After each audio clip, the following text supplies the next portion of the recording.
সম্পূর্ণ সুস্থ মণিমালা জলপরী বাঁশের বাড়ির দড়ি টানতে টানতে লোকটির কাছে নিয়ে যায়। তারপর তাকে যতীন ভাসমান বাঁশের বাড়িতে তুলে রক্ষা করে।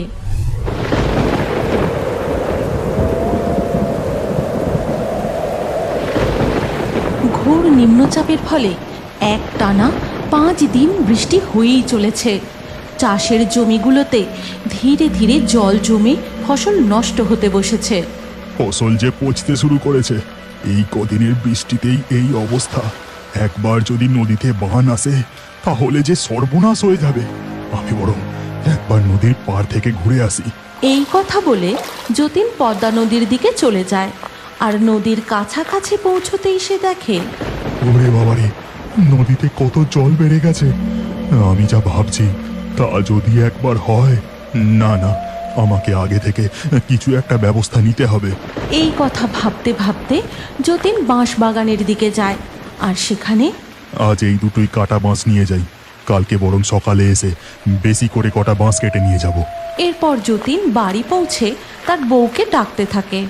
লাবণ্য, লাবণ্য, কই গো? এ কি, তুমি বাঁশ কেটে কেন নিয়ে এসেছো? আর তুমি যে জমিতে গেলে ফসলগুলো কেমন আছে? নদীর যা অবস্থা দেখে এলাম তাতে বাঁশই আমাদের বাঁচাতে পারে। আর জমিতে একটাও ফসল ভালো নেই গো, বৃষ্টিতে সব নষ্ট হয়ে যাচ্ছে। এরপর ধীরে ধীরে রাত হয়ে যায়। আর রাতে যতীন, তার মেয়ে তিতলি ও লাবণ্য একসাথে খেতে বসে। গিন্নি, কালকে বৃষ্টিটা থামলে আরো কিছু বাঁশ কেটে নিয়ে আসতে হবে। অত বাঁশ দিয়ে কি করবে গো? নদীর জল একদম ভরে এসেছে, যে কোনো সময় বাঁধ ভেঙে বন্যা আসতে পারে। তারপর রাতের খাওয়া দাওয়া হয়ে গেলে সবাই শুয়ে পড়ে। এরপর রাত যত বাড়ে তার সাথে বৃষ্টির বেগও বাড়তে থাকে। সারা রাত ঝমঝম করে বৃষ্টি হয়েই চলে। ওদিকে বহু দূরে জঙ্গলের নদীতে দেখা যায়, আমি আর এগোতে পারছি না, আমি যে খুব আহত। তুমি আমাদের মেয়েকে নিয়ে নিরাপদ কোনো জলাশয় বা পুকুরে আশ্রয় নাও। তোমরা আমার জন্য চিন্তা করো না, আমার জন্য এই প্রবল নদীর স্রোতে আর দাঁড়িয়ে থেকো না, চলে যাও তোমরা। না মণিমালা, আমরা তোমাকে ছেড়ে কোথাও যাব না। মা, আমিও তোমাকে ছেড়ে কোথাও যাব না, কোথাও যাব না মা। ঠিক সেই সময় হঠাৎ নদীতে জোরে স্রোত আসে। আর সেই স্রোতেই আহত মণিমালা জলপরী নিজেকে আটকে রাখতে না পেরে জলের টানে ভেসে যায়। মা, তুমি কোথায় চলে যাচ্ছ? তুমি আমাকে ছেড়ে যেও না মা। ও মা, তুমি আমার কাছে আসো, যেও না আমাকে ছেড়ে। মণিমালা, মণিমালা, তোমার কিচ্ছু হবে না, আমি আসছি, আমি তোমাকে বাঁচাতে আসছি। হীরক কুমার, তুমি আমাকে বাঁচানোর জন্য স্রোতের মুখে এসো না, তাহলে যে তোমরাও ভেসে যাবে। দেখতে দেখতে মণিমালা জলপরী নদীর প্রবল স্রোতে অনেক দূর ভেসে যায়। আহত মণিমালা একটুও সাঁতার কাটতে পারে না। নদীর জলে ভাসতে ভাসতে সে বহু দূর চলে যায়। এরপর ধীরে ধীরে সকাল হয়ে যায়। আকাশের মেঘও একটু পরিষ্কার হয়। মা, আমি একটু খেলতে যাই না, কদিন থেকে বাইরে একটুও খেলতে পারিনি। বেশি দেরি করব না, এক্ষুনি চলে আসবো। না, একদম না, কোথাও যাওয়া যাবে না এখন। বৃষ্টিটা একটু থেমেছে, যাই আমি তাড়াতাড়ি গরুর দুধটা দুয়ে নিই। শোনো গিন্নি, পদ্মার কাছে ওই বাঁশ বাগান থেকে আমি কটা বাঁশ কাটতে যাচ্ছি, ফিরতে একটু দেরি হবে। ঠিক আছে, সাবধানে যেও। এই বলে লাবণ্য তাদের গরুর দুধ দুইতে শুরু করে। আর তিতলি পাশে দাঁড়িয়ে বলে, ও মামা, একটু খেলতে যাই না মা। ঠিক আছে, যা তবে। এই বর্ষা বাদলের দিনে বেশি দূর কোথাও খেলতে যাস না, কখন যে হঠাৎ বৃষ্টি শুরু হয়ে যায় তার কোনো ঠিক নেই। মায়ের অনুমতি পেয়ে তিতলি মনের আনন্দে খেলতে চলে যায়। এই চল না, আমরা সবাই মিলে নদীর জল দেখতে যাই। নদীতে অনেক জল বেড়েছে। না না, নদীর কাছে যাওয়া ঠিক হবে না, ওখানে বিপদ হতে পারে। চল না, কিচ্ছু হবে না, আমরা দূর থেকে নদীর জল দেখেই চলে আসবো। ঠিক আছে, চল তবে। তিতলি ও তার বন্ধুরা মিলে খেলতে খেলতে পদ্মা নদীর জল দেখতে চলে যায়। আর ওদিকে যতীন বাঁশ বাগানে। বাঁশগুলো কাটা হয়ে গেছে, এবার তাড়াতাড়ি বাড়ি নিয়ে যাই, কাজ শুরু করতে হবে। এমন সময় যতীন হঠাৎ নদীর পাড় থেকে কার যেন কান্নার শব্দ শুনতে পায়। নদীর দিক থেকে কার যেন কান্নার শব্দ পাচ্ছি না। হ্যাঁ, যাই একবার গিয়ে দেখি। যতীন নদীর পাড়ে গিয়ে দেখে এক আশ্চর্য ঘটনা। নদীর ধারে একটা গাছের গুঁড়িতে আটকে রয়েছে এক জলপরী। যতীন তার কষ্ট দেখে তার কাছে যায় আর জিজ্ঞাসা করে, জলপরি, তুমি তো আহত, তুমি এখানে এলে কিভাবে? বন্যার স্রোতে আমি আমার পরিবার থেকে বিচ্ছিন্ন হয়ে চলে এসেছি। আমি আর পারছি না, মনে হয় এবার আমার সময় হয়ে এসেছে। তুমি চিন্তা করো না জলপরি, আমি তোমায় সুস্থ করে তুলবো, তোমার কিচ্ছু হবে না। এই কথা বলে যতীন সবার চোখের আড়ালে জলপরীকে তাদের বাড়ি নিয়ে এসে চৌবাচ্চায় রেখে দেয়। তারপর তার বউকে ডাকে। লাবণ্য, লাবণ্য, তাড়াতাড়ি করে জড়িবুটির ওষুধটা এখানে নিয়ে আসো। কি হলো গো তোমার? আমি এক্ষুনি আসছি। লাবণ্য সেখানে ঔষধি নিয়ে আসতেই যতীন তাকে জলপরীর ব্যাপারে সবটা খুলে বলে। তারপর লাবণ্য অতি যত্নে মণিমালা জলপরীর ক্ষতস্থানে ঔষধি লাগিয়ে দেয়। এবার আমি তাড়াতাড়ি করে ওই কাটা বাঁশগুলো গিয়ে নিয়ে আসি। এই কথা বলে যতীন কাটা বাঁশগুলো সেখান থেকে নিয়ে এসে জলপরীর চৌবাচ্চার পাশে তাদের উঠানে রাখে। এরপর আবার বিদ্যুৎ গর্জে শুরু হয় ঝমঝম করে বৃষ্টি। সব কটা বাঁশ জড়ো হয়ে গেছে, তাড়াতাড়ি কাজ শুরু করে দিই। এই বলে যতীন তার কাজ শুরু করে দেয়। তখন তিতলি ভিজতে ভিজতে দৌড়ে বাড়ি ফিরে আসে, আর তাই দেখে তার মা তাকে খুব বকা দেয়। তোকে আমি কতবার করে বারণ করলাম, বললাম তাড়াতাড়ি বাড়ি ফিরে আসবি, না হলে বৃষ্টিতে ভিজে যাবি। তুমি আমাকে আর বকবে না বলো, তাহলে তোমাকে একটা কথা বলবো। কি এমন কথা? ঠিক আছে বল, আমি বকবো না। জানো মা, আমরা বন্ধুরা মিলে নদীর যেই দিকটা কেউ যায় না সেখানে গিয়েছিলাম। দেখি একটা জায়গা দিয়ে গ্রামে হু হু করে জল ঢুকছে। বলিস কি? দাঁড়া, এ কথা এক্ষুনি তোর বাবাকে জানাতে হবে। লাবণ্য দৌড়ে উঠানে গিয়ে যতীনকে গ্রামে জল ঢোকার ব্যাপারটা জানায়। তারপর লাবণ্য লক্ষ্য করে যে তার স্বামী বাঁশ দিয়ে একটি সুন্দর বাড়ি বানিয়েছে। এক্ষুনি আমাকে গ্রামে খবর দিতে হবে, বন্যার জলে সব ভেসে যাওয়ার আগে সবাইকে সতর্ক করতে হবে। এই কথা বলে যতীন সবার বাড়ির সামনে গিয়ে গিয়ে গ্রামে জল ঢোকার খবরটা দিতে থাকে। শোনো গো শোনো, পদ্মার জল গ্রামে ঢুকতে শুরু করেছে, তোমরা যে যা পারো ঘর ছেড়ে দূরে কোথাও চলে যাও, উঁচু স্থানে আশ্রয় নাও। এরপর গ্রামের মানুষজন বন্যা থেকে প্রাণ বাঁচাতে যে যেখানে পারে নিরাপদ জায়গায় চলে যায়। ততক্ষণে নদীর জল উপচে গ্রামে প্রবেশ করতে থাকে। যতীন বাড়ি ফিরে গিয়ে তার মেয়ে, বউ ও গরুকে নিয়ে জলে ভাসমান বাঁশের ঘরে আশ্রয় নেয়। এরপর জল বেড়ে বন্যার আকার ধারণ করে। তখন তিতলি হঠাৎ লক্ষ্য করে, মা, বাবা, ওই দেখো কে একজন জলে ভেসে যাচ্ছে। ও যে সাঁতার কাটতে পারছে না, এক্ষুনি ওকে জল থেকে টেনে না তুললে বিপদ হয়ে যাবে। কিন্তু তাড়াতাড়ি ওর কাছে পৌঁছবো কি করে? এমন অবস্থা দেখে জলপরী বলে, চিন্তা করো না, তোমার এই বাঁশের বাড়ির সাথে যে দড়িটা বাঁধা আছে এটা আমি টেনে ওই লোকটার কাছ পর্যন্ত নিয়ে যাচ্ছি। সম্পূর্ণ সুস্থ মণিমালা জলপরী বাঁশের বাড়ির দড়ি টানতে টানতে লোকটির কাছে নিয়ে যায়। তারপর তাকে যতীন ভাসমান বাঁশের বাড়িতে তুলে রক্ষা করে। ধন্যবাদ জলপরি, তুমি আমাদের এই ভাসমান বাঁশের বাড়ি টেনে না নিয়ে গেলে ওদের বাঁচানো সম্ভব হতো না। এই বন্যার জলে যারা যারা ভেসে যাচ্ছে তাদেরকে আমাদের রক্ষা করতে হবে। এই বলে মণিমালা জলপরী দড়ি ধরে বাঁশের বাড়ি টেনে নিয়ে যেতে থাকে, আর কাউকে ডুবে যেতে দেখলে তাকে বাঁশের বাড়িতে তুলে রক্ষা করে। তোমরা কি জানতে চাও এরপর মণিমালা জলপরী তার স্বামী ও মেয়ের কাছে ফিরে যেতে পারবে কিনা? তারাও কি এই বন্যার হাত থেকে রক্ষা পেয়েছে? পরের এপিসোড দেখতে চাইলে কমেন্টে নেক্সট পার্ট অবশ্যই লিখো। পিকলু মৎস্যকন্যাকে কাঁধে তুলে নিয়ে তার বাড়িতে নিয়ে যায়, আর তাদের বাড়ির পিছনের যে বড় চৌবাচ্চা আছে তার মধ্যে লুকিয়ে রাখে, এবং গ্রামে এক ভয়াবহ বন্যা দেখা দেয়। একদিন বিকেলবেলা গ্রামের ছোট ছোট ছেলেমেয়েরা মাঠে খেলা করছিল। ঠিক সেই সময় হঠাৎ করে আকাশটা কালো মেঘে ছেয়ে যায়। তখন তিতলি বলে, এই তাড়াতাড়ি বাড়ি চল, দেখ আকাশটা কেমন কালো মেঘে ছেয়ে গেছে, মনে হচ্ছে এক্ষুনি বৃষ্টি নামবে। আরে দাঁড়া না, আর একটু খেলি, এখনো তো বৃষ্টি নামেনি। এই বলে তারা আবার খেলা শুরু করে, আর সাথে সাথেই বৃষ্টি শুরু হয়ে যায়। এই পিকলু দাদা, বৃষ্টি শুরু হয়ে গেছে রে, এবার তো বাড়ি চল, না হলে আমার মা তো খুব বকবে। দূর ভিতুরাম, তোরা বাড়ি যা, আমি বরং একবার নদীর পাড়ে যাই। এই বৃষ্টিতে নদীর পাড়ে অনেক কই মাছ উঠবে, আমি গিয়ে ধরে নিয়ে আসি। তোরা কি কেউ যাবি আমার সাথে? কিন্তু কেউই তার সাথে যেতে রাজি হলো না।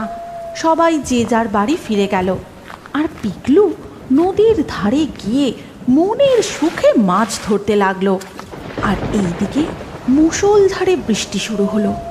আর এই বৃষ্টিতে পিকলু এখনো বাড়ি ফিরছে না দেখে তার বাবা মা খুব চিন্তা করতে লাগলো। বলছি, হ্যাঁ গো, ছেলেটা তো এখনো বাড়ি ফিরলো না, এত বৃষ্টিতে কোথায় আছে বলো তো? তা আমি কি করে জানবো? লাই দিয়ে তো ছেলেটাকে একেবারে মাথায় তুলেছ। গ্রামের যত ছেলে মেয়ে বৃষ্টির আগেই বাড়ি ফিরে পড়লো, আর এই বেয়াদব ছেলে এখনো বাড়ি ঢোকার নাম নেই। আজ ফিরুক একবার, তারপর ওর খবর আমি নিচ্ছি। এমন সময় পিকলু মাছ হাতে ভিজতে ভিজতে বাড়ি ফেরে। এই দেখো মা, আমি কত কই মাছ ধরে এনেছি। পিকলুকে দেখা মাত্রই তার বাবা তাকে খুব বকাবকি করে। এরপর রাত পেরিয়ে দিনের আলো ফুটতে বৃষ্টি একটু থামে, আর সেই সুযোগে গ্রামের কিছু মানুষ নিজেদের ঘরের চালা ভালো করে ছেয়ে নেয়, আর কেউ বা বন্যার ভয়ে বেশি করে খাবার সঞ্চয় করতে থাকে। যখন অনন্ত নিজেদের ঘরের চাল ভালো করে ঠিক করছিল, তখন কি ভাই অনন্ত, বেশ ভালো করে ঘরের চাল ছাইছো তো? মনে আছে তো গতবারের বন্যায় কি অবস্থাটা না হয়েছিল? তুই ঠিকই বলেছিস ভাই হারাধন, ওটাই তো চিন্তা। ঘরের চাল উড়ে গেলে ছোট ছোট ছেলে মেয়েকে নিয়ে কোথায় যাই বলতো? কি হবে ভগবানই জানে। আর শোনো, সাথে বেশি করে খাবার সঞ্চয় করে রেখো। আচ্ছা, আমি এখন চললাম। এই কথা বলে হারাধন সেখান থেকে চলে যায়। বিকেল থেকে আবার মুষলধারে বৃষ্টি শুরু হয়। টানা 2 দিন এইরকম বৃষ্টি চলতে থাকে। তার সাথে পাল্লা দিয়ে ঘন ঘন বজ্রপাত আর ঝড়ের দাপট। ধীরে ধীরে নদীর জল উপচে গ্রামে প্রবেশ করতে শুরু করে। নদীর জল উপচে গ্রামে জল ঢুকতে শুরু করেছে, তার সাথে নিশ্চয়ই অনেক মাছও আসছে। একবার যদি আমি যেতে পারি, কই মাছের সাথে অনেক ইলিশ মাছও পাবো। না, আজকে একবার আমাকে যেতেই হবে। এই কথা বলে পিকলু তার বাবা মায়ের চোখকে ফাঁকি দিয়ে এই বৃষ্টিতে বেরিয়ে পড়ে মাছ ধরার উদ্দেশ্যে। আর এদিকে নদীতে প্রবল স্রোত, সমুদ্রের জল নদীতে প্রবেশ করতে শুরু করেছে। আর সেই প্রবল স্রোতে এক মৎস্যকন্যা তার পরিবার থেকে বিচ্ছিন্ন হয়ে নদীতে চলে এসেছে। পিকলু নদীর পাড়ে আসতেই শুনতে পায়,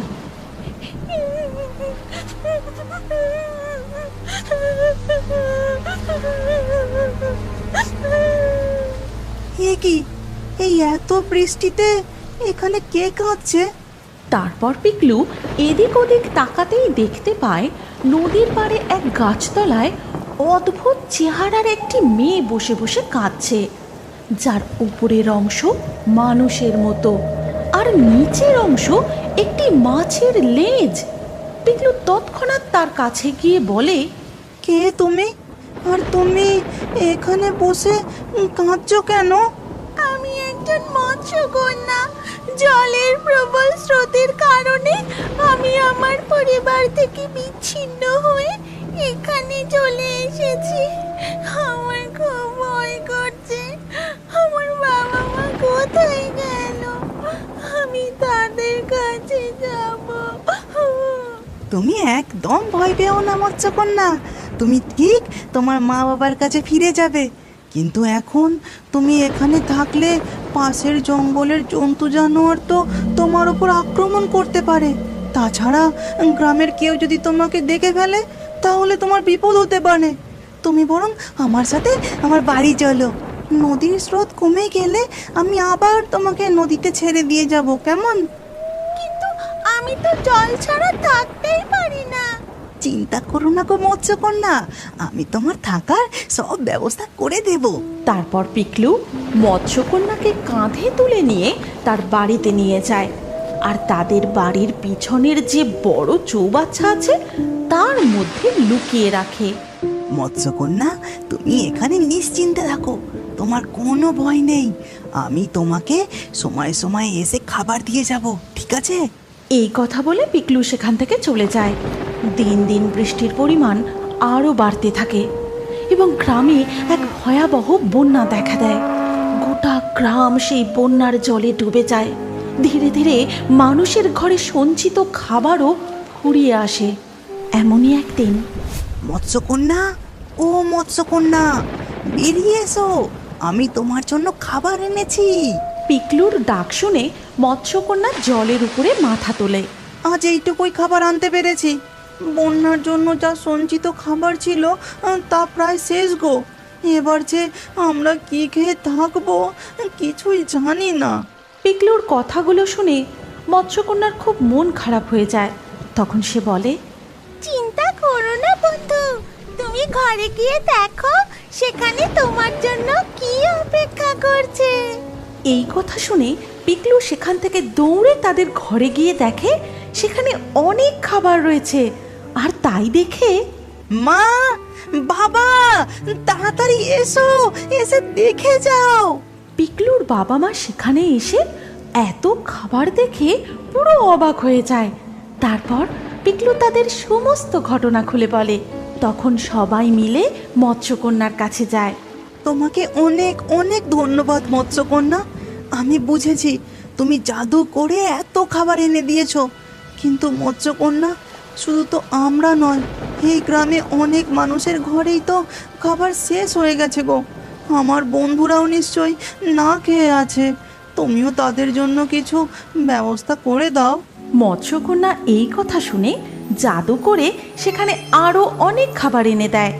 তারপর পিকলু আর তার বাবা মা মিলে গ্রামের সবার বাড়িতে গিয়ে সেই খাবার পৌঁছে দেয়।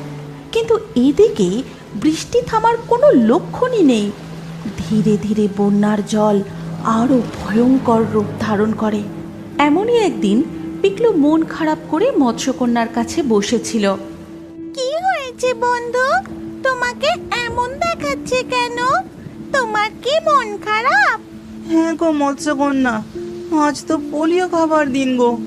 আমার বনুকেও পোলিও খাওয়াতে হবে। কিন্তু এই বৃষ্টিতে বন্যায় বনুকে পোলিও খাওয়াতে কি করে নিয়ে যাই? তুমি চিন্তা করো না বন্ধু, আমি এক্ষুনি ব্যবস্থা করে দিচ্ছি। এই কথা বলে মৎস্যকন্যা নিজের রূপ বদলে একটি নৌকায় রূপান্তরিত হয় আর বলে, নাও বন্ধু, এই নৌকায় উঠে পড়ো। তারপর তুমি তোমার বোনকে পোলিও খাইয়ে নিয়ে এসো। আর তার সাথে সাথে গ্রামের আরো যেসব বাচ্চাদের পোলিও খাওয়ানোর দরকার তাদের নিয়ে নাও। মৎস্যকন্যার কথা মতো পিকলু আর তার মা বোনকে নিয়ে নৌকা করে পোলিও খাওয়াতে যায়। গ্রামের আরও সমস্ত মায়েরা তাদের বাচ্চাদের নিয়ে নৌকায় উঠে পড়ে এবং সব বাচ্চাদের সময় মতো পোলিও খাওয়ানো হয়ে যায়। এইভাবে মৎস্যকন্যা নানানভাবে বন্যার সময় তাদের সাহায্য করতে থাকে এবং ধীরে ধীরে বৃষ্টির জল কমে আসে। বন্যার জলও ধীরে ধীরে নামতে থাকে। একদিন তোমাকে যে কি বলে ধন্যবাদ দিই। এই বন্যার সময় তুমি আমাদের অনেক সাহায্য করেছো মৎস্যকন্যা। না বন্ধু, তুমিও তো আমার বিপদের দিনে আমায় তোমার বাড়িতে আশ্রয় দিয়েছো। চলো বন্ধু, এখন আমি তোমাকে নদীতে ছেড়ে দিয়ে আসি। এবার যে তোমার পিতামাতার কাছে ফিরে যাওয়ার সময় হয়ে এসেছে। তারপর পিকলু মৎস্যকন্যাকে কাঁধে নিয়ে আবারও নদীতে ফিরে যায়। ঠিক তখনই মৎস্যকন্যার বাবা মা তাকে খুঁজতে খুঁজতে নদীর পাড়ে চলে আসে বাবা মাকে দেখে মৎস্যকন্যা খুব খুশি হয়, তাদের গিয়ে জড়িয়ে ধরে এবং সব ঘটনা তাদেরকে খুলে বলে। সব কথা শুনে মৎস্যকন্যার মা মণিমালা বলে, এই নাও বৎস, এই জাদুর মুক্ত তুমি তোমার কাছে উপহার হিসাবে রাখো। যখনই কোনো সমস্যায় পড়বে এই মুক্ত নদীর জলে স্পর্শ করিয়ে আমাদের স্মরণ করবে, আমরা তখনই তোমার কাছে চলে আসব। আমাকে এতদিন ধরে আশ্রয় দিয়ে সুরক্ষিত রাখার জন্য তোমাকে অনেক অনেক ধন্যবাদ বন্ধু। এবার তাহলে আমরা আসি। এই কথা বলে মৎস্যকন্যা তার পিতামাতার সাথে জলে ডুব দিয়ে সেখান থেকে চলে যায়। তারপর পিকলু জাদুর মুক্ত নিয়ে বাড়ি ফিরে যায়। বন্যার জল কমে গিয়ে তাদের গ্রাম আবারও আগের মতো প্রাণবন্ত হয়ে ওঠে। চাষিরা মাঠে ধানের চারা লাগায়, গবাদি পশুরা ঘুরে ঘুরে নতুন গজানো কচি ঘাস খায়, আর পিকলু তার বাবা মায়ের সাথে সুখে শান্তিতে থাকতে শুরু করে। তুমি কি এখনো বড় হয়ে কার্টুন দেখতে ভালোবাসো? তাহলে তোমার নাম ও বয়স কমেন্টে জানাও। আর আগের ভিডিও থেকে লাকি ড্রয়ে নির্বাচিত নামগুলি হলো রাজ, নূপুর, রাজদীপ, পল্লবী, মনিরুল, রূপা, শঙ্কর, সোমা, রানী, টুম্পা, অস্মিতা, সুইটি, হাজিকুল, নন্দিনী, কাবেরী। যে সকল দর্শক আমাদের চ্যানেল সাবস্ক্রাইব করে তারপরে কমেন্টে নাম লিখেছেন, আমাদের পরবর্তী ভিডিওতে তাদেরই নাম বাছাই করা হবে। তাই রিও বার্ডস ইউটিউব চ্যানেল অবশ্যই সাবস্ক্রাইব করবেন এবং স্ক্রিনের উপরে আসা আমাদের পরবর্তী গল্পটিও দেখুন, তাতেও আপনার নাম থাকতে পারে। না থাকলে আবারও আপনার নাম পরবর্তী ভিডিওতে লিখে দিন। কি ভাবছেন? তাড়াতাড়ি ক্লিক করে দেখুন।